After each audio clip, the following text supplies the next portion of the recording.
বনি ইসরাইলের বুখারীতে আছে, বনি ইসরাইলের এক লোক ছিল সারা জিন্দেগি কাফন চুরি করত,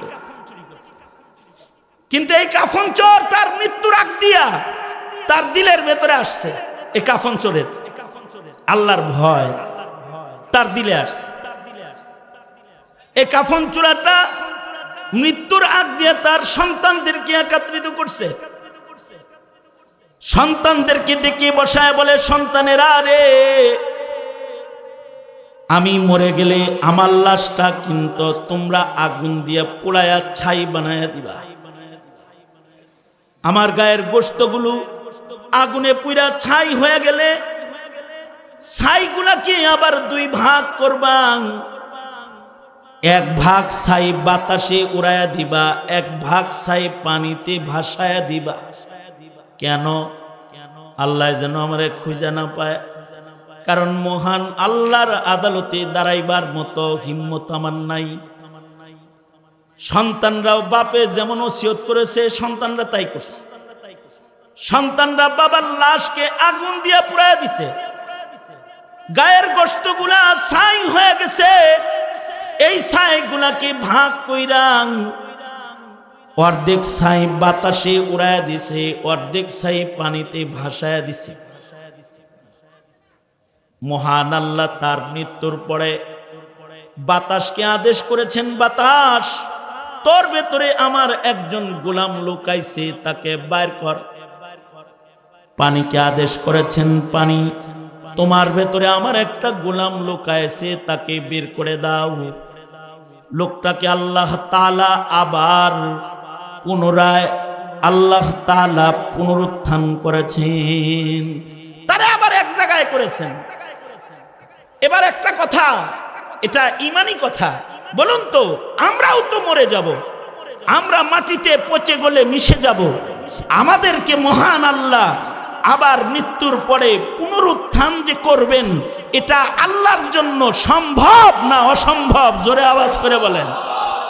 মানুষ যেহেতু অক্ষম আর আল্লাহ যেহেতু সক্ষম, মানুষ চেষ্টা করতেছে পালাবে, নিজের আগুন দিয়ে পুড়াইছে, ছাই বানাইছে, বাতাসে লুকাইছে, পানিতে লুকাইছে, কিন্তু সক্ষম মালিক আল্লাহ তাআলা, আল্লাহ পাকের শান জাহির করলেন, বাতাস ও পানির ভেতরে লুকায়া থাকা গোলামটাকে আল্লাহ তাআলা বাইর করলেন। এবার যখন বান্দাটা অস্তিত্বে এসে গেছে, আল্লাহর নবী বলেন, আল্লাহ তাআলা বান্দাকে জিজ্ঞাসা করলেন, এই বান্দা, নিজেরে আগুনে পোড়ায়া ছাই বানালি কেন? নিজেকে পানিতে বাতাসে লুকাইলি কেন? বান্দা বলে, আল্লাহ, আপনার ভয় করেছি, আপনাকে আমি ভয় পাই, আপনার আদালতে দাঁড়াইতে আমি ভয় পাই। আল্লাহর রাসূল বলেন, বান্দার এতটুকু তাকওয়াল্লাহ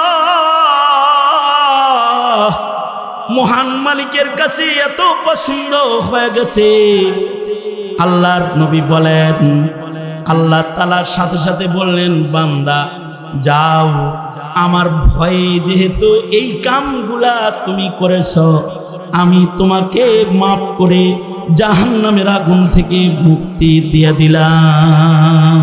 এই পৃথিবীতে যত মানুষ আছে, সব মানুষগুলো দুই ভাগে ভাগ হয়ে যাবে। একদল মানুষ জান্নাতের বাগানে জায়গা পেয়ে যাবে, আর আরেক দল মানুষকে দোজখের আগুনের ইন্ধন হতে হবে। জান্নাতে তারাই যেতে পারবে যাদের উপরে মহান আল্লাহ সন্তুষ্ট হবে, এবং যারা তাদের জিন্দেগির গুনাহ খাতাকে মাফ করাইতে পারবে, তাদের অপরাধ থেকে তারা মুক্ত হতে পারবে, অপরাধ থেকে মাগফিরাত নিতে পারবে, তারা আল্লাহ পাকের জান্নাতে চলে যাবে। এই পৃথিবীতে যদি একটা অপরাধ কেউ করে, কবিরা গুনাহ, কোন মুমিন যদি একটা কবিরা গুনাহ করে, একটা অপরাধ করে, কবিরা গুনাহ, তাহলে এই একটা কবিরা গুনাহই তাকে দোজখের আগুনে নিক্ষেপ করার জন্য যথেষ্ট। একটা কবিরা গুনার কারণেও দোজখের আগুনে যাওয়া লাগতে পারে। এ কারণেই চালাক চতুর মুমিনরা গুনাহমুক্ত জীবন যাপন করে। কারণ জান্নাত পেতে হলে গুনাহমুক্ত হতে হবে।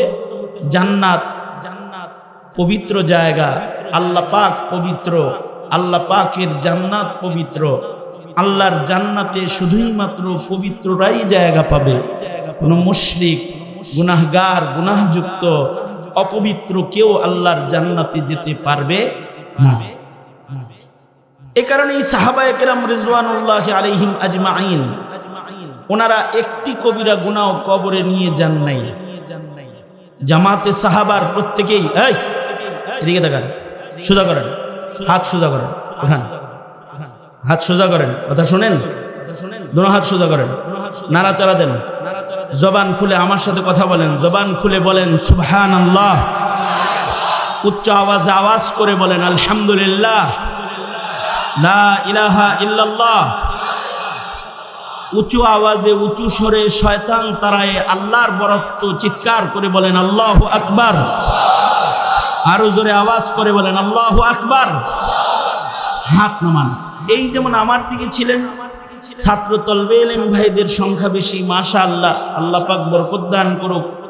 সকলকে এই দিকে থাকার জন্য আবেদন জানাইতেছি। তা আমি যেটা বলতেছিলাম সেটা হলো এই কারণেই আল্লাহ পাকের পছন্দনীয় মুমিন যারা, উলাইকা হুমুল মুমিনুনা হাক্কা, যারা প্রকৃত মুমিন, আল্লাহ পাকের কাছ থেকে সনদ পেয়েছেন, তারা হলেন সাহাবায়ে কেরাম রিজওয়ানুল্লাহি আলাইহিম আজমাইন। নবীজির টোটাল জামাতে সাহাবার কেউ একজন সদস্য একটি গুনাহ সহ তারা কবরে যান নাই। অর্থাৎ তারা মৃত্যুর আগে তাদের কৃত হয়ে যাওয়া, ঘটে যাওয়া গুনাহ থেকে আল্লাহর কাছ থেকে আগে মাগফিরাতকে গ্রহণ করেছেন। আল্লাহু আকবার, জোরে করে বলেন। সাহাবীদের তো গুনাহ হয়েছে, নবীদের গুনাহ নাই। নবীদের গুনাহ হয় নাই। আহলুস সুন্নাতি ওয়াল জামার আকীদা হলো নবীরা মাসুম, নবীদের কি নাই, গুনাহ নাই। কিন্তু সাহাবায়ে কেরামের গুনাহ হয়েছে, এটাও আহলুস সুন্নাতি ওয়াল জামার একটি আকীদা। সাহাবীরা গুনাহ নিয়ে কবরে যায় নাই। সাহাবীরা মাগফুর মাহফুজ মিন নারি জাহান্নাম, তারা গুনাহ থেকে আল্লাহর কাছ থেকে মাগফিরাত পেয়েছেন এবং গুনাহ মুক্ত হয়ে তারা কবরে গেছেন। আল্লাহু আকবার।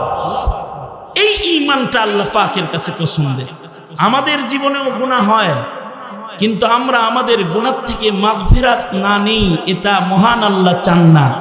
আল্লাহ আমাদের ক্ষমা করে দিতে চান বিধায়, আমাদেরকেও আল্লাহ পাক মাগফিরাত দিতে চান বিধায় প্রতি শেষ রজনীতে আল্লাহ তাআলা আকাশে এসে আমাদের ডাকতে থাকেন, আসো কি কেউ গুনাহগার, আমার কাছে ক্ষমা চাও, আমি তোমার জীবনের সব গুনাহ মাফ করে দিব। আল্লাহু আকবার। এজন্যই তিনি লাইলাতুল কদর দান করেন। বছর ঘুরে ঘুরে লাইলাতুল কদর আসে, এ কারণেই তিনি ক্ষমার মাস রমাদান আমাদেরকে দান করেন। ঘুরে ঘুরে রমাদান আমাদের কাছে আসে। আমরা যারা মাপ চাই, ক্ষমা নেই, মুত্তাকি হই, তাদের উপরে তিনি খুশি হয়ে যান। আর যারা রমাদান পেয়েও গুনাহ ক্ষমা করায় না, লাইলাতুল কদর পেয়েও ক্ষমা নেয় না, যারা গুনাহ যুক্ত রয়ে যায়, তাদের উপরে মহান আল্লাহ নারাজ হয়ে। বান্দার অপরাধ যত বেশি হোক না কেন, যদি কেউ ক্ষমার উপযুক্ত হয় আর ক্ষমা চায়, আল্লাহর আযাব থেকে মুক্তি কামনা করে, মহান আল্লাহ পাকের শান হলো আল্লাহ পাক বড় অপরাধীকেও ক্ষমা করে দেন। লা তাকনাতু মির রাহমাতিল্লাহ। নিরাশ হতে আল্লাহ তাআলা মানা করেছেন। বড় অপরাধীকেও আল্লাহ পাক ক্ষমা করে দেন।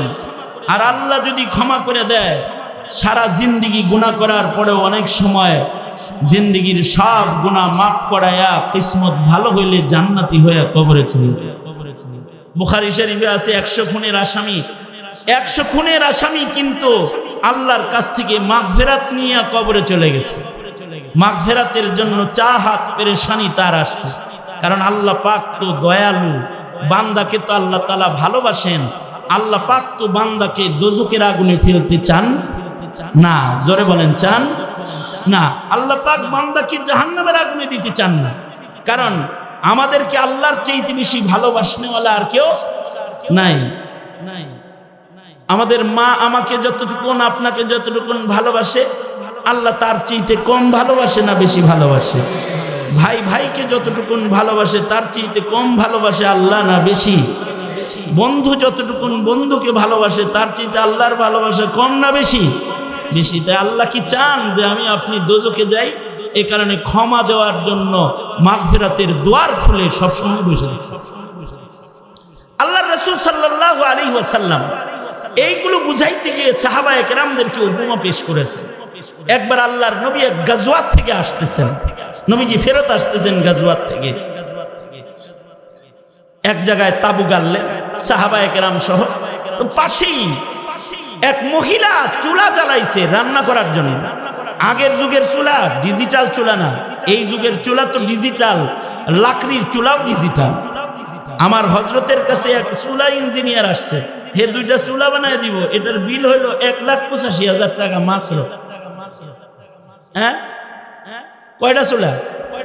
দুইটা চুলা বানায় দিবে এটার জন্য, তাও মাটির চুলা বানায় দিবে, লাকড়ির চুলা বানায় দিবে। বিল কত?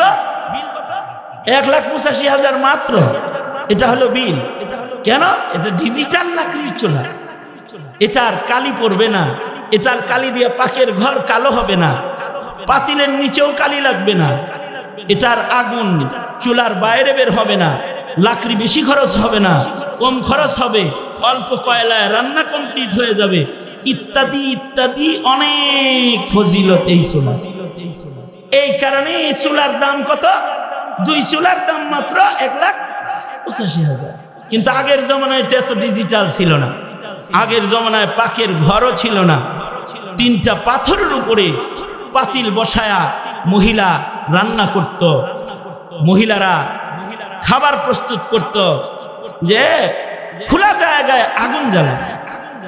এক মহিলা খোলা জায়গায় আগুন জ্বালাইছে, 3টা পাথরের উপরে পাতিল বসাইছে আর রান্না করতেছে। হাদিসে আছে এই মহিলার একটা সন্তান আছে, এই সন্তানটা হামাগুড়ি দিতে জানে। মা চুলা জ্বালাইছে কিন্তু তার ছোট বাচ্চাটাকে সে চুলার কাছে রাখে না।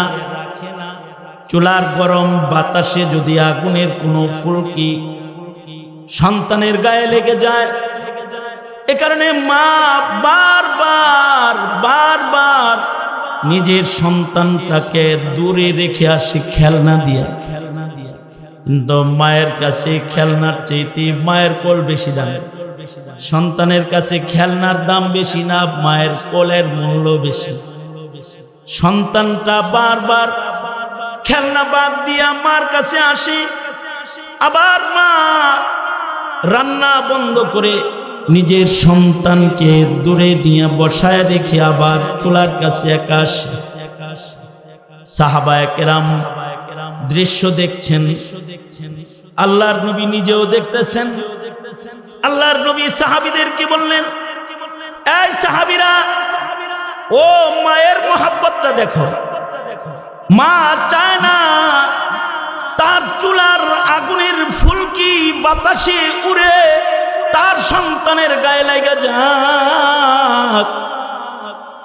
এ কারণে সে তার সন্তানকে বারবার দূরে বসায় দিয়ে আসে, সন্তানের গায়ে যেন চুলার আগুনের ফুলকি লেগে না যায়। রাসূল বললেন, সাহাবীরা, এ মা এই সন্তানটাকে যতটুকু ভালোবেসে নিজের চুলার আগুন থেকে বাঁচাইতে চায়, এ মায়ের চেয়ে 1000 কোটি গুণ বেশি ভালোবাসে মহান আল্লাহ তার এক একটা গোলামকে। মহান আল্লাহ চায় না আল্লাহর চুলা দোজখের আগুনের ভেতরে আল্লাহর কোনো আদরের গোলাম পড়ে যায়। এটা মহান আল্লাহ চান না।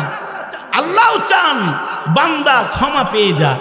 এ কারণেই মাহফিলে আমরা বসি, হাদিস বলে, নবীজি বলে, আল্লাহ বান্দাকে ক্ষমা করতে থাকে। আল্লাহু আকবার জোরে বলেন। আমরা মসজিদে যাই তো আমাদেরকে ক্ষমা করতে থাকে, আমরা কোরআন পড়তে বসি আমাদেরকে আল্লাহ তাআলা ক্ষমা করতে থাকে। আমরা শেষ রজনীতে উঠে মুখে যদি উচ্চারণ করি আস্তাগফিরুল্লাহ, আল্লাহ তাআলা জিন্দেগীর গুনাহ সব মুহূর্তের ভেতরে ক্ষমা করে দিতে থাকে। কারণ আল্লাহ চান না তো যে আমরা দুজকের আগুনের ভেতরে পড়ে যাই। এ কারণে মহান আল্লাহ ক্ষমার দুয়ারটাকে বড় প্রশস্ত করেছেন। আর আল্লাহ পাকের এই ভালোবাসার কারণে বড় বড় আসামিরাও আল্লাহর কাছ থেকে সহজে মাগফিরাত পায়, কারণ বান্দাকে আল্লাহ ভালোবাসেন বেশি। এ কারণে 100 খুনের আসামিকে ক্ষমা করে দিয়েছেন। ইমামে বুখারী রাহমাতুল্লাহি আলাইহি বনি ইসরাইলের ওয়াকিআতকে একত্রিত করেছেন, ক্ষমার ওয়াকিআত যা রাসূল বর্ণনা করেছেন এগুলোকে এক জায়গায় করেছেন। বুখারী শরীফে আলাদা তারজামাতুল বাব কায়েম করেছেন ইমাম বুখারী। এরপরে আল্লাহ বড় বড় আসামিদেরকে যে মাফ করছেন, এইটা আল্লাহ তাআলার ক্ষমার বর্ণনা আল্লাহর রাসূল সাহাবায়ে কেরামদেরকে শোনাইছেন। কারণ নবীজির কাছে তো উতিতু ইলমাল আউয়ালিন ওয়াল আখিরিন, অতীতের সব ইলম নবীর কাছে আছে, ভবিষ্যতের সব ইলম নবীজির কাছে আছে। আল্লাহর রাসূল বলেন, বনি ইসরাইলের, বুখারীতে আছে, বনি ইসরাইলের এক লোক ছিল সারা জিন্দেগি কাফন চুরি করত, কিন্তু এই কাফন চোর তার মৃত্যুর আগ দিয়া তার দিলের ভেতরে আসছে এই কাফন চোরের আল্লাহর ভয় তার দিলে আসছে। এই কাফন চোরাটা মৃত্যুর আগ দিয়ে তার সন্তানদেরকে একত্রিত করছে, সন্তানদেরকে ডেকে বসায় বলে, সন্তানেরা রে, আমি মরে গেলে আমার লাশটা কিন্তু তোমরা আগুন দিয়ে পোড়ায়া ছাই বানায়া দিবা, আমার গায়ের গোশতগুলো আগুনে পুড়া ছাই হয়ে গেলে ছাইগুলাকে আবার 2 ভাগ করবা, 1 ভাগ ছাই বাতাসে উড়াইয়া দিবা, 1 ভাগ ছাই পানিতে ভাসায়া দিবা। কেন? আল্লাহ যেন আমারে খুঁজে না পায়, কারণ মহান আল্লাহর আদালতে দাঁড়াইবার মতো হিম্মত আমার নাই। সন্তানরাও বাপে যেমন ওসিয়ত করেছে সন্তানরা তাই করছে, সন্তানরা বাবার লাশকে আগুন দিয়ে পুড়াইয়া দিছে, গায়ের গোশতগুলা ছাই হয়ে গেছে, এই ছাইগুলাকে ভাগ কইরা অর্ধেক ছাই বাতাসে উড়াইয়া দিছে, অর্ধেক ছাই পানিতে ভাসায়া দিছে। মহান আল্লাহ তার মৃত্যুর পরে বাতাসকে আদেশ করেছেন, বাতাস তোর ভেতরে আমার একজন গোলাম লুকাইছে, তাকে বাইর কর। পানিকে আদেশ করেছেন, পানি তোমার ভেতরে আমার একটা গোলাম লুকাইছে, তাকে বের করে দাও। লোকটাকে আল্লাহ তাআলা আবার পুনরায় আল্লাহ তাআলা পুনরুত্থান করেছেন, তারা আবার এক জায়গায় করেছেন। এবার একটা কথা, এটা ঈমানি কথা, বলুন তো আমরাও তো মরে যাব, আমরা মাটিতে পচে গলে মিশে যাব, আমাদেরকে মহান আল্লাহ আবার মৃত্যুর পরে পুনরুত্থান যে করবেন, এটা আল্লাহর জন্য সম্ভব না অসম্ভব? জোরে আওয়াজ করে বলেন। যদি কেউ বলে অসম্ভব তাহলে সে নাস্তিক, তার ঈমান নাই। যদি কেউ বলে অসম্ভব তাহলে তার কি নাই? কারণ পুনরুত্থানের উপরে ঈমান যার নাই সে কাফের, সে বেঈমান। কারণ আল্লাহ তাআলা সকলকে পুনরুত্থান করবেন এবং হিসাব নেবেন। বিচার দিবসে সকলকে আল্লাহর আদালতে দাঁড়াইতে হবে, এটা বিশ্বাস করা ঈমান। এই বিশ্বাস যার নাই সে বেঈমান। এই বিশ্বাস যার নাই সে কি? বেঈমান। প্রজন্মের হাজার হাজার সন্তান আছে যারা পুনরুত্থান মানে না। নাস্তিকরা যাদের মাথা ওয়াশ করে ফেলেছে, তারা মনে করে মরে গেলাম, পচে গেলাম, শেষ হয়ে গেলাম, আর আল্লাহর আদালতে দাঁড়াইতে হইব না। আচ্ছা, দাঁড়ানো করাটা আল্লাহর জন্য কঠিন, আল্লাহর জন্য অসম্ভব? আল্লাহর জন্য অসম্ভব নয়, কারণ আল্লাহ পাক তো ওই শানওয়ালা মালিক, ওয়া হুয়া আলা কুল্লি শাইইন কাদির। তিনি সব কিছুর উপরে কাদেরে মুতলাক, তিনি সক্ষম, অক্ষম নন। ঠিক কিনা? জোরে আওয়াজ করে বলেন। তিনি কি শেখ হাসিনা যে অক্ষম?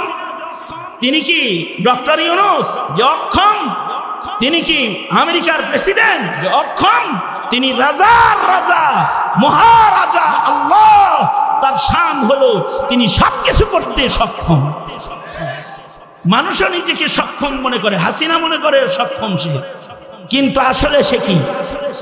জোরে আওয়াজ করে বলেন, সে কি? অক্ষম। সে যে অক্ষম এ কারণেই দুপুরের খানাটা খেতে পারে নাই। সে অক্ষম এ কারণে গণভবনে বসে থাকতে পারে নাই, উড়াল দিয়ে পালিয়ে যেতে বাধ্য হয়েছে। সে যে অক্ষম এ কারণে মাঝে মাঝে আইতে চায়, কিন্তু পারে না, পারবেও না। এই যে অক্ষমতা, এটা সব মানুষ অক্ষম। মানুষ অনেক কিছু করতে চায় কিন্তু সে করতে পারে না, কারণ অক্ষমতা মানুষের সিফাত আর সক্ষমতা আল্লাহর গুণ। সক্ষমতা কার গুণ? জোরে আওয়াজ করে বলেন।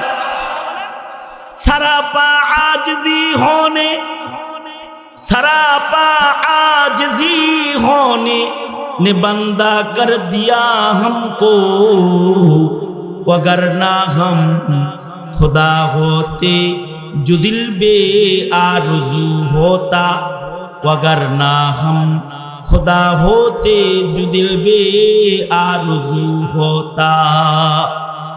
আমরা কোনো কিছুই পারি না যতক্ষণ না আল্লাহ তৌফিক না দেন, কারণ আমরা বান্দা আর আল্লাহ পাক তিনি তৌফিক দাতা মালিক আল্লাহ, তিনি সব কিছু করনে ওয়ালা। আমরা অক্ষমতায় জর্জরিত আর আল্লাহ তাআলা সক্ষমতার গুণে গুণী, তার জন্য সব কিছু সক্ষম। আমাদের জন্য অক্ষমতা, যতক্ষণ না সক্ষমতা তিনি দান না করেন ততক্ষণ পর্যন্ত এক চুল এক কদম আগানোর ক্ষমতা আমাদের থাকে না। আমাদের এক হুজুর বলতেছিলেন আমাদেরকে, তোমরা কতটা অক্ষম, আমরা কতটা অক্ষম। দেখছো, তোমার আমার যদি পেশাবে ধরে তাই আমরা ঠিক থাকতে পারি না। কি যদি খালি মুতে ধরে, মুতে চাপ দেয়, তাইলে কি করতে পারে না, নিজে ঠিক থাকতে পারে না। এইটা হলো বান্দার অক্ষমতা। আমাদের এক হুজুর মজা করতেন আমাদের সাথে। উনি বলতেন, আচ্ছা বলো তো বাবা, মাদ্রাসার ছেলেরা যে কখনো কখনো এক আঙ্গুল উঠায়, কখনো কখনো দুই আঙ্গুল উঠায়, কি লিগে উঠায়? তো একজন কয়, হুজুর পেশাবে ধরলে এক আঙ্গুল উঠায়, পায়খানায় ধরলে দুই আঙ্গুল উঠায়, কারণ কি বলো তো? ওই সময় ছোটটা করে এক আঙ্গুল, এই সময় বড়টা করে দুই আঙ্গুল। হুজুর বললেন, ব্যাখ্যা ভুল। কেন? ব্যাখ্যা হইলো, সঠিক ব্যাখ্যা হইলো, এক আঙ্গুল উঠায় বলে যে হুজুর আমি একটা কাজ করতে যাব, কম সময় হলেও চলবে, শুধু মুতে করব। কি বলে? এই স্যার কি কয়? শুধু মুতে করব, এই জন্য সময় কম লাগবে, এক আঙ্গুল। কিন্তু দুই আঙ্গুল যখন উঠায় তখন বলে, হুজুর আমার দুটি ছিদ্রি রানিং হবে, এটা ধুইতে সাফ করতে সময় বেশি লাগবে, তাই দুই আঙ্গুল আমাকে একটু সময় বেশি দিবে। কারণ এই দুই আঙ্গুলে উঠায় কখন, দুই কামে ধরে কখন, যখন তখন। দুই কাম এজন্য, কারণ মানুষ অক্ষমতায় জর্জরিত। মানুষ কেউ যদি নিয়ত করে যে আমি এক কাম করুম, শুধু হাঁটমু মুটমু না, এটা সম্ভব না। যদি সামনে টাইট করে বাইন্ধাও লয় তাও সম্ভব না, এক ফোঁটা বাইরে হয়েই যাবে। কারণ শুধু একটা করা সম্ভব নয়। যদি একটা করা সম্ভব হইতো তো আমার হুজুর কইছে, তাহলে সামনে যেরকম চেন লাগায় ইমার্জেন্সি ডোর, পিছনেও একটা চেন লাগাইতো ইমার্জেন্সি ডোর। কারণ পিছনে ইমার্জেন্সি ডোর লাগায় কোনো লাভ না, কারণ শুধু পিছন দিয়ে কোনো কিছু ডেলিভারি দেওয়া যায় না, ওইটা দিতে গেলে এইটা হয়ে যায়। এইরকম অক্ষমতা হলো মানুষের অক্ষমতা। এই অক্ষমতার চাদরে জর্জরিত শেখ হাসিনা, এই অক্ষমতার চাদরে জর্জরিত ডক্টর ইউনূস, এই অক্ষমতার চাদরে জর্জরিত ডোনাল্ড ট্রাম্প। পৃথিবীর যত মানুষ আছে সব অক্ষম। সুতরাং অক্ষম গোলামদের সক্ষম মালিকের সাথে ধৃষ্টতার আচরণ আল্লাহ তাআলা কখনো বরদাস্ত করেন না। এ কারণে মানুষ তারা আল্লাহর সাথে অধ্যক্ষের আচরণ করবে না, কারণ মানুষ তো দুর্বল। মানুষ কি দুর্বল? দুর্বল করে আল্লাহ এদেরকে বানাইছেন।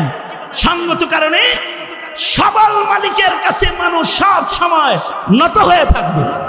সবাই কার কাছে নত হবে? জোরে আওয়াজ করে বলেন।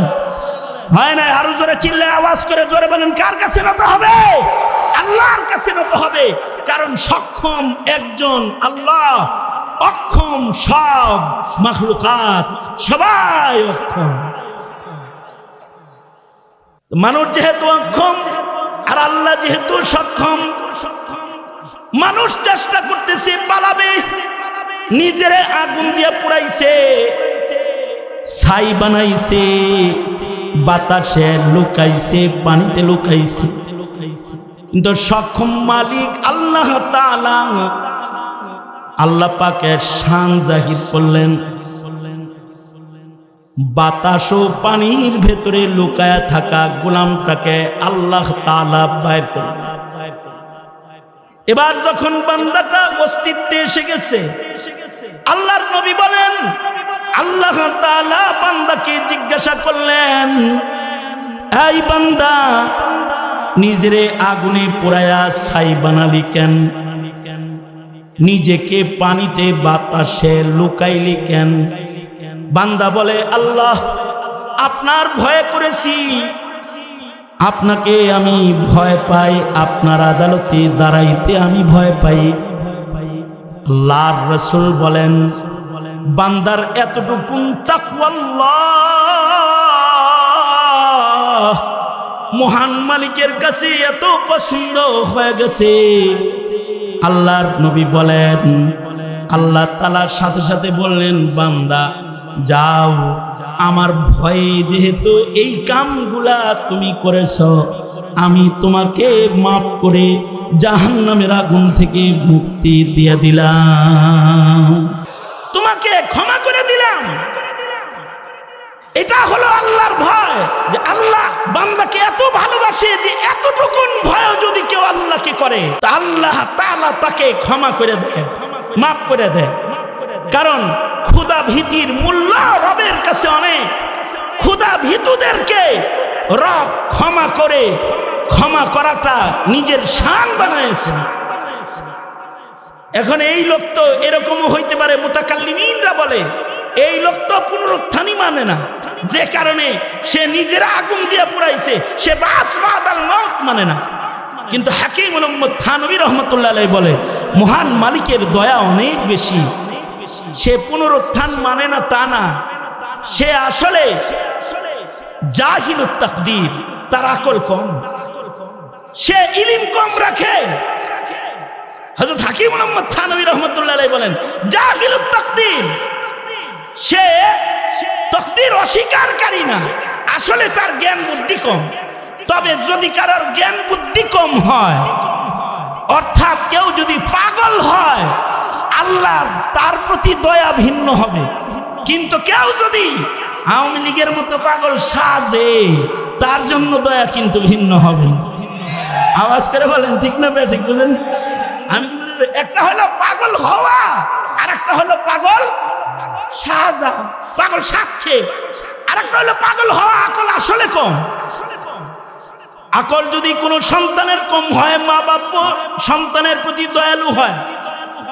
এ কারণে ছোট সন্তান যদি অপরাধ করে, মা বাপ তার কম আকলের কারণে সন্তানরে মাফ করে দেয়।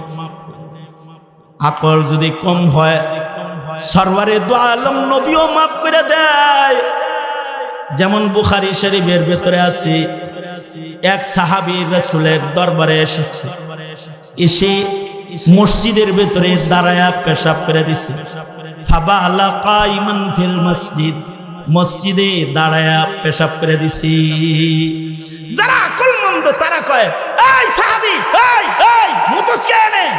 নবীজি কয়, ওর বুদ্ধি কম, থামো, ওরে ছাইরা দাও, পেশাবটা করতে দাও। পেশাবের মাঝখানে থামাইলে অসুস্থ হবে, ওরে বাধা দিও না। সাহাবী এতই বোকা, এতগুলা সাহাবী বাধা দিছে, তার আকল এত কম। নবী যে কইছে ঠিক করো করো করো করো, আবার দাঁড়ায় বাকিটাও করে আনছে। মানে তার আকলের কমজোরি এত, যে কোথায় পেশাব করতে হবে তাও জানে না, বাধা দিল এত লোক, নবী করতে গেলে আবার কইরাও ফেলাইলো। আল্লাহর রাসূল সাহাবায়ে কেরামদেরকে বললেন, সাহাবীরা তোমরা পানি দিয়া মসজিদের জায়গাটাকে ধৌত করে দাও। আর হেরে ডাইকা বললেন, এই বাবা এগুলো করা লাগে না, এটা মসজিদ, এটা মসজিদ, এখানে জিকির করতে হয়, এখানে সেজদা দিতে হয়, এখানে কোরআন পড়তে হয়, এটা কোরআন পড়ার জায়গা, জিকির করার জায়গা, সেজদা দেওয়ার জায়গা। আদর করে বুঝায়া বইলা দিলেন, কিছু বললেন না। তাই বলে কেউ যদি পাক জায়গায় যায় নাপাক কাজ করে, সবাইকে ছেড়ে দেওয়া ঠিক না, বুদ্ধিমানের কাজ না। এই কারণে আমাদের দাবি হলো, হেলমেট বাহিনী যারা ইস্তেমায় ঢুকে আকাম কুকাম করেছে, গায়ের রক্ত ঝরায় মানুষ মেরেছে, তাদেরকে বুদ্ধিহীন মনে করবেন না, তাদের আকল কম এমনটি মনে করবেন না। এরা সব খুনির দল, খুনির দল, খুনির দল। এদের বিচার হতে হবে যারা ইস্তেমায় ঢুকে মারামারি করেছে। কিন্তু সাহাবী যে মসজিদের ভিতরে মোতামুতি করছে, এটা হলো আকলের কমজোরি। আকলের কমজোরি এক হিসাব, আর শয়তান সাজা এটা আর এক হিসাব। শয়তান সাজা এটা কি আর এক হিসাব। যেমন আল্লাহর রাসূল আরো কিছু চশমপোশি করছেন, যেমন বুখারী শরীফের ভিতরে আছে, এক সাহাবী রোজার মাসে দিনের বেলায় বিবির লোকে সহবাস করে হালাইছে। রোজার মাসে দিনে বিবির সাথে থাকা যায়? সাহাবী এই যে রোজার মাস আইতেছে, দিনের বেলায় সাহাবী বিবির লোকে থাকছে, থাকা থাকা সাহাবী তো বয়স তো আছে, সাহাবী তো আয়া কয়, ও আল্লাহর নবী কামটা খারাপ করে লাইছি, কি করছস? রোজা ভাঙা লাইছি, কি করছস? বিবির লোকে রাত্রি থাকছি। থাকছে না, রাত্রে দিনে থাকছে। রোজা ভাঙলি কেন? কাজটা তো ভালো করস নাই, অপরাধ হয়ে গেছে, কেমনে ক্ষমা পাইতে পারি? সিস্টেম কয়া দেন, গুনাহ নিয়ে কবরে যেতাম। আল্লাহর রাসূল বললেন, যাও একটা গোলাম আজাদ করে দাও, একটা গোলাম আজাদ, রোজার কাফারা। সাহাবী বলে, আমার গোলাম টুলাম নাই, আমি তো গরিব মানুষ, সহজ কিছু কন, সহজ কিছু কন। আল্লাহর নবী বললেন, তাহলে যাও 60টা রোজা রাখো। কয়টা রোজা? সাহাবী কয়, একটা রাখতে পারি না, আমি কাম করে লাইছি, আর 60টা রাখুন, 60 দিন কত লম্বা, আর সহজ কোনো কাম পদ্ধতি কি নাই? আল্লাহর রাসূল বললেন, তাহলে 60 জন মিসকিন খাওয়ায় দেগা। সাহাবী কয়, আমি নিজেই মিসকিন, আমি কেমনে খানা খাওয়াবো আবার 60 জনের? আর একটু সহজ কিছু নাই? আল্লাহর রাসূল সাল্লাল্লাহু আলাইহি ওয়াসাল্লাম একদিকে সাহাবী ক্ষমা লইতে চায়, আর একদিকে যেটা কয় এটা পারুম না, এটা পারুম না, এটা পারুম না। আল্লাহর রাসূল সাল্লাল্লাহু আলাইহি ওয়াসাল্লামের কাছে কিছু খেজুর, আটা, টাকা পয়সা, এক বস্তা আছে। আল্লাহর রাসূল সাল্লাল্লাহু আলাইহি ওয়াসাল্লাম খেজুর, আটা, জবের বস্তাটা তার কাছে দিয়ে বললেন, এই নি, আমি নবীর কাছ থেকে এটা তোরে দিলাম, তোরে হাদিয়া দিয়ে দিলাম, এবার এইটা দিয়া মিসকিন টিসকিন খাওয়া টাওয়া নিজে অপরাধ মুক্ত হয়ে যাগা। সাহাবী আটার বস্তা, জবের বস্তা, খেজুরের বস্তাটা মাথায় তুইলা সোজা হাঁটা দিছে। সামনে যায় ঘুরে কয়, নবীজি গোটা মদিনায় খুঁজে দেখছি, আমার চেয়ে বড় মিসকিন আর একটা নাই, এগুলো আমারই লাগবো, এগুলো আর কাউরে আমি খাওয়াইতে পারবো না। আল্লাহর রাসূল বলেন, বুখারী শরীফে আছে, আল্লাহর রাসূল সাথে সাথে আল্লাহর নবী হাইসা দিয়েছেন। এখন মুহাদ্দিসরা বলে, হাসলো যে নবী, এখন কি হইলো? এখন কি তার গোলাম আজাদ করা লাগবো, অথবা 60টা রোজা রাখা লাগবো, অথবা 60 মিসকিন খাওয়ানো লাগবো, অথবা যেটা নবী দিল এটা সৎকার করা লাগবো? মুহাদ্দিসরা বলে, হাসিটা ক্ষমার নিদর্শন, চেষ্টা তো করছে মাপ নেওয়ার, এতটুকুনি আল্লাহ খুশি হয়ে মাফ করে হালায়া দিছে। সুবহানাল্লাহ। আর হাসিটা আসলে রাসূলের হাসি না, হাসিটা আসলে আল্লাহর হাসি, কারণ নবী তখন হাসে যখন আল্লাহ হাসে। আল্লাহু আকবার, জোরে বলেন, আরো জোরে আওয়াজ করে বলেন। যেমন হাদিসে মুসালসাল বিযিহক, আল্লাহ এক সর্বশেষ যাকে মাগফিরাত দিয়া জাহান্নাম থেকে বের করে জান্নাতে পাঠাইবেন, আল্লাহ পাক যাকে, এটা তো বাহানা কইরা কইরা কয়েক কদম কদম করে আগায় আগায় জান্নাতের গেট পর্যন্ত যায় কইব আল্লাহ কিছু তো সামনা বারবার কইছি, এরপরেও যদি ভিতরে একটু জায়গা দিতে। তা আল্লাহ পাক বললেন কতটুকুন টাকা লাগবে? আমার আর কতটুকুন লাগবে, বসতে যতটুকুন লাগে। আল্লাহ পাক বললেন ঠিক আছে যাও, তোমাকে ওই যে ওয়াজান্নাতিন আরদুহাস সামাওয়াতু ওয়াল আরদ, এটা তো ছোটটা, কিন্তু আল্লাহ বললেন যাও তোমাকে 10 দুনিয়ার সমান জান্নাত দিয়ে দিলাম। আল্লাহু আকবার, জোরে করে বলেন। এবার সে কয় আতাসখারু বি আনতাল মালিক আতাস্তাহজিউ বি আনতাল মালিক, আপনি রাজার রাজা, বাদশার বাদশা, আল্লাহ আমার মতো গোলামের লোকে মস্কারি করেন? আমার কোনো নেকি নাই, এত বড় জান্নাত পাওয়ার উপযুক্ত কি আমি? আর অত বড়টা কি আমার লাগে? একটু লিসন। এই কথা যখন বান্দা বলছে তখন আল্লাহ পাক নিজেই হাসা দিচ্ছে। এবার আল্লাহর রাসূল বর্ণনা করতে গিয়ে আল্লাহর রাসূল, এটা তো মুস্তাকবিল বলতে গিয়ে মাজি বলতে গিয়ে হাসে, এখানে মুস্তাকবিল বলতে গিয়ে হাসে। আল্লাহর রাসূল নিজেই হেসে দিয়েছেন। আব্দুল্লাহ ইবনে মাসউদ হাদিস পড়াইতে যায় তিনি হাসতেন। সাহাবীরা বলে, শাগরেদরা বলে, ইবনে মাসউদ এই হাদিস পড়ানোর সময় আপনি হাসেন কেন? এই হাদিস বলার সময় রাসূল হেসেছে। তোমরা যেমন আমায় জিজ্ঞাসা করেছ যে হাসেন কেন, আমি বললাম রাসূল হেসেছে তাই হাসি। আমি নবীজিকে জিজ্ঞাসা করেছি আল্লাহর রাসূল হাদিস বলবেন বলার সময় হাসেন কেন? কয় এই হাদিসের ইলম আমার কাছে বর্ণনার সময় মহান আল্লাহ নিজেও হেসে দিয়েছে। তার মানে হলো রাসূল তখন হাসে যখন আল্লাহ হাসে, আর হাসিটা ক্ষমারই নিদর্শন। কারোর সামনে যখন হাসি দেওয়া হয় তারে মাফ করে দেওয়া হয়। আল্লাহর রাসূল যে এরে কইলেন হাসা দিলেন, তার মানে এখন নবীর সৎকা শুদ্ধ হে খায় আলাই দিব, বুঝেন নাই? কাউরে তো খাওয়াইবই না, যা পাইছে এটাও নিজে খাইব, চলে গেছে গা, নবী হাসা দিচ্ছেন, তার মানে হাসিটা ক্ষমা। এই যে ক্ষমাটা তার জন্য করা হলো, এটা হলো তার দুর্বলতা, হলো তার আকল কম। হাকিমুল উম্মত থানবী বলে একজন মানুষের আকল এতই কম, মরার পরে যে পানির ভেতর থেকে বাতাসের ভেতর থেকে আল্লাহ তারে বাইর করে দাঁড় করাবে, এই তকদির সম্পর্কে সে জাহেল, এতটুকুন বুদ্ধি তার নাই। তাই মহান আল্লাহ তার অতটুকুন চেষ্টার কারণে সে যে ভয় পেয়েছে আল্লাহকে, এই কারণে আল্লাহ তারে মাফ করে দিছে।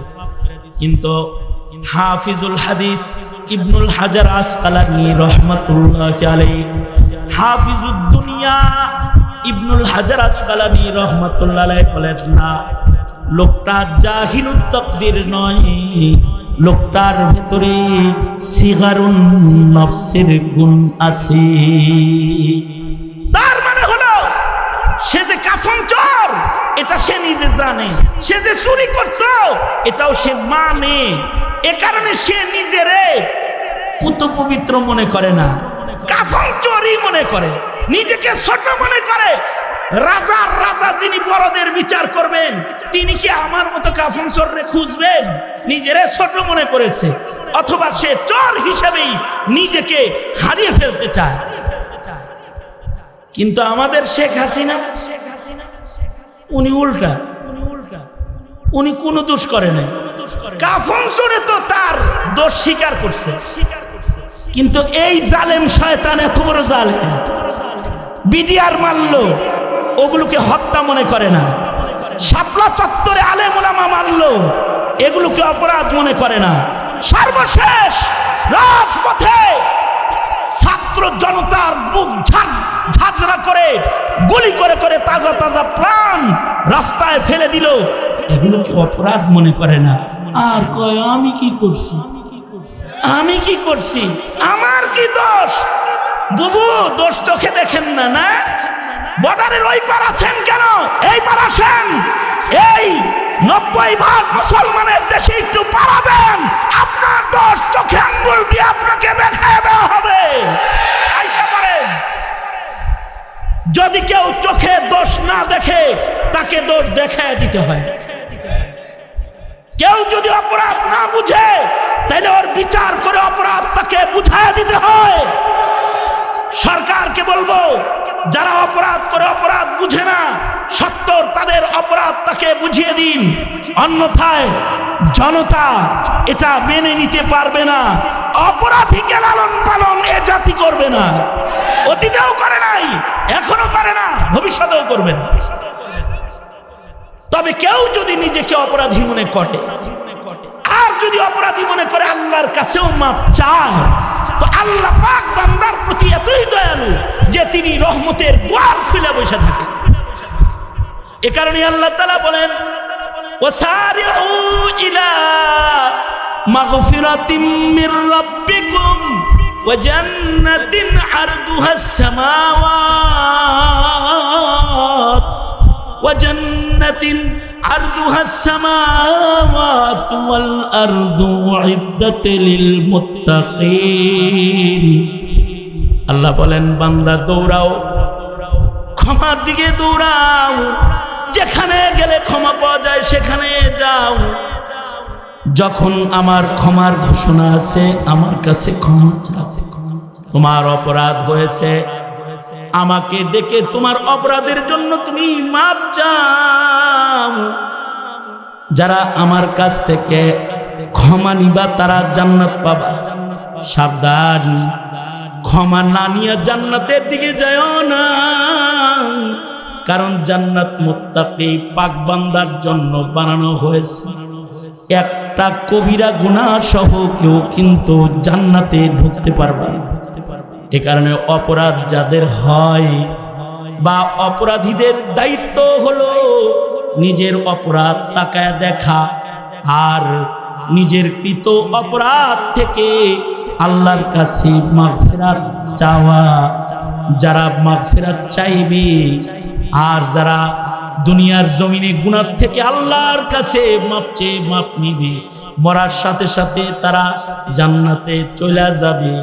কিন্তু যদি মরার আগে কেউ মাগফিরাত নিতে ব্যর্থ হয়, সে কিন্তু ঈমান সহ কবরে গেলেও, হাসরে ঈমান সহ দাঁড়াইলেও, তাজকিয়াতান তার গুনাহ থেকে পবিত্রতার জন্য তাকেও কিন্তু দোজকের আগুনের ভেতরে মহান আল্লাহ নিক্ষেপ করবে।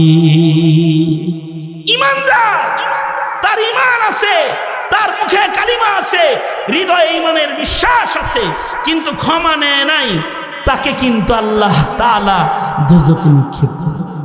সুতরাং আমরা যেন দোজকের আগুনে নিক্ষিপ্ত না হই, আমাদেরকে দোজকের আগুন থেকে বের করতে রমাদান আবার আমাদের সামনে এসে পড়েছে। আসুন আমরা সবাই রমাদানুল মুবারকের ক্ষমা নেওয়ার জন্য মুজাহাদা, মেহনত, মুশাক্কাত উঠাইতে নিজেকে প্রস্তুত করি। ইনশাআল্লাহ বলেন, জোরে আওয়াজ করে বলেন ইনশাআল্লাহ, জোরে করে বলেন। রমাদানে আল্লাহর মাগফিরাত নিতে অধিক মেহনত করব ইনশাআল্লাহ। কারা কারা করব অধিক মেহনত? 8 রাকাত পড়া না 20 রাকাত পড়া, সূরা পড়া না খতম পড়া, মোল্লা গল্ল কি গুতাগুতি কইরা না মৌলবীদের কাছে যে পয়সা সুন্দর কইরা ইনশাআল্লাহ। আল্লাহ তাআলা আমাদের সবাইকে কবুল আর মঞ্জুর করুক, আমিন। এবং মাগফিরাত নিয়ে মাসুম তো আমরা না, আমাদের তো গুনাহ আছে। মাগফিরাত নেওয়ার জন্য আল্লাহর কাছে চোখের পানি ফেলে আল্লাহর কাছে ক্ষমার জন্য দ্বারস্থ হওয়ার তৌফিক আল্লাহ আমাদেরকে হওয়ার তৌফিক দান করেন। আমার ডান পাশে এই যে বসে আছেন আমার সহপাঠী, হামসবক এবং মুরব্বী বড় ভাই, পাশে আবার দুলা ভাই। হ্যাঁ, ওনার ঘরে হইলো আমার বোন আছে, এই দুলা ভাই। তো উনি আছেন, উনি নসিহাত করবেন। আবার সালমান ফার্সি সাহেব, যে আমার মুজাজ সালমান ফার্সি সাহেব তো মানে অনেক সুন্দর তফসির করেন। ওনার তফসির শোনার জন্য আমি বসে থাকি। হ্যাঁ, আমি বসে থাকি, আমি ওনার তফসির শুনি। এবং খুব সুন্দর কোরআনের চেয়েছি, সেটা হলো আসুন কেউ যেন গুনাহ নিয়ে কবরে না যায়। আল্লাহ এই প্রস্তুতি নেওয়ার তৌফিক আমাদেরকে দান করেন। আর মুস্তাকিম ভাইয়ের এত সুন্দর মাহফিলে আগামী বছর আর একটা সুন্দর মাইকানার তৌফিক ওনাকে আল্লাহ দান করেন, এই দোয়া করে আমি আমার কথা এখানেই শেষ করতেছি। ওয়া আখিরু দাওয়ানা আলহামদুলিল্লাহি রাব্বিল আলামিন।